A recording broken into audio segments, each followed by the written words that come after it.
Hello friends, pro-life leader Frank Pavone here, National Director of Priests for Life, bringing you my daily diary. Today I want to cover what I did on Thursday, August 10th, Friday the 11th, Saturday the 12th, and Sunday the 13th of August of 2023. So Thursday I was in my office. We were still in the midst of our regular pastoral team meeting, gathering together and meeting with different members of our team who work in other states. And we did that mostly by Zoom. We had lots of meetings. I started with my administrative meetings early in the morning, and then our full staff briefing, which was an extended briefing because it had extra updates at 8:30 from one of our fundraising team members, from Father Dennis Wild, from our communications director, and also from our vice chairman, Jerry Horn, senior vice president rather, Jerry Horn. And then that meeting concluded at about 9:30, at which I went to meet with some staff, and also at my office I was taking care of some things on my computer, dealing with our online video team and also with grant proposals. At 10 a.m. I had a meeting with our executive director and our youth outreach director. Yes, I had that meeting, and then what we had to do was go back and work on more desk work and meetings with some staff that were here getting the day underway. And then I had a visit at 11 a.m. from one of our strong allies here in Florida and nationwide, actually, working on a group called Pro-Lifers for Trump, a political activist here in Florida, Willie Guardiola. He came by and visited our office. So I gave him a tour of the facility. He hadn't been here yet. And then we had him meet various staff, and then we had a working lunch. And then we came back from lunch, and I brought him into a meeting with our political coordinator and various other staff members in our pastoral team as we discussed the dynamics of the upcoming elections and ways that he would be involved as well, and that he would help advise our work.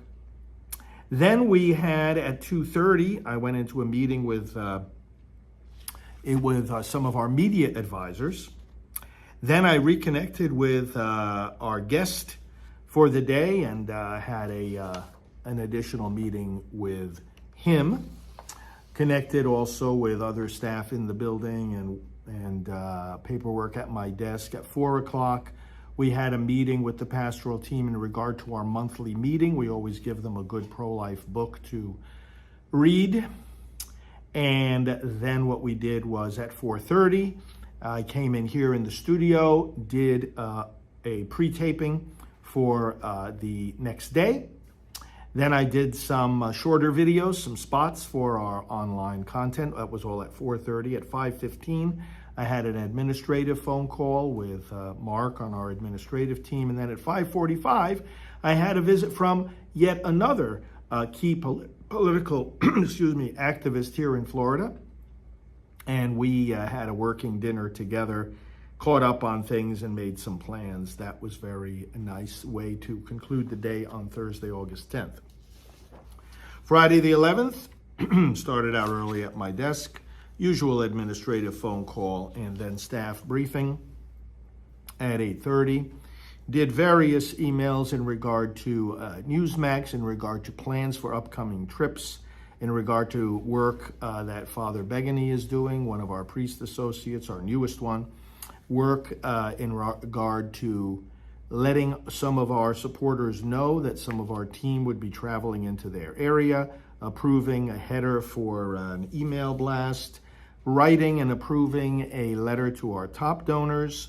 We're coming in here to the studio and taping a scripture reflection, working with our team in regard to state domains, that is new websites, one for each state, for the pro-life activity that Priests for Life is doing in that state.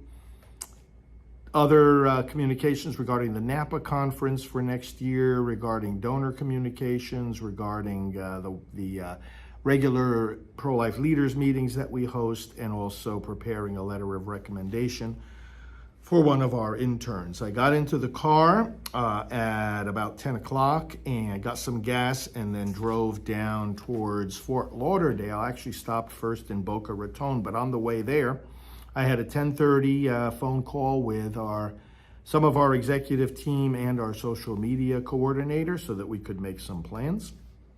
That was followed immediately at 11 o'clock with a phone call while I was driving with our communications director. She's working on a book that I helped her with some input on about Priests for Life. And then followed immediately at 11:30 by a phone call while driving with our social media coordinator. By that time, I was able to stop for some lunch. Then I made my way over to the Newsmax headquarters in Boca Raton. And after that, continued driving into Fort Lauderdale, where I settled into the hotel, did a little bit of work on the topics that I was just mentioning, connected with the office, and got ready for an event for the next day. So I just actually enjoyed a little bit the being right by the water there at Fort Lauderdale, and I always like the ocean. We'll walk down the street to a seafood restaurant and had dinner and went to bed early.